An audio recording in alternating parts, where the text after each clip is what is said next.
Often described as Soviet Bioshock, Atomic Heart for me was a double-edged sword even before its release. And the reason for that is that on the one side there were the trailers that promised us a beautiful open world, filled with machines that went crazy, amazing boss designs and weapons that will go far beyond your basic FPS arsenal. But on the other hand, the developers faced some controversies, like being accused of harvesting data. But as far as I know, none of these turned out to be true in any way, and the game finally released in February of last year. The game itself is set in an alternate version of 1955, where the technical advancements in the Soviet Union freed its citizens from manual labor. You would take the role of Major Sergei Nechayev, a World War II veteran suffering from a memory disorder. The game begins with Sergei riding a boat through the research facility 3826, where the Soviet Union is working on a way to connect humans through a mental interface with their robot companions as a so-called Collective 2.0. But something goes horribly wrong, the robots start to riot and Sergei is ordered to search the facility to find the cause of the malfunction. Graphics wise, Atomic Heart delivers in a magnificent way, and throughout your adventure at Facility 3826, you will be confronted with beautiful sceneries and impressive architecture accompanied by an atmospheric sound design.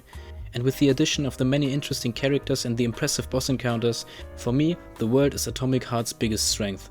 But only when you follow the mission structure in a linear way. Because if you don't, and you try to explore the open areas, you will often be swamped by hordes of drones and robots, and fighting them does feel like a waste of time and resources, so I ended up just rushing from mission to mission when I played this game. Gameplay wise, the game is best described as a first-person shooter with the inclusion of some action-adventure elements, like lockpicking minigames or climbing sections. To survive the many encounters, you can choose between firearms, melee weapons or abilities that can be used with the help of a talking glove. The weapon of your choice that you either found or crafted can also be upgraded, and most of the stuff that is connected to the growth of your fighting capabilities is done with the help of an excessive red robot that also acts as some sort of save point. Sadly, Atomic Heart's gameplay is not as refined as its presentation, and I remember some encounters where the controls felt clunky and frustrating.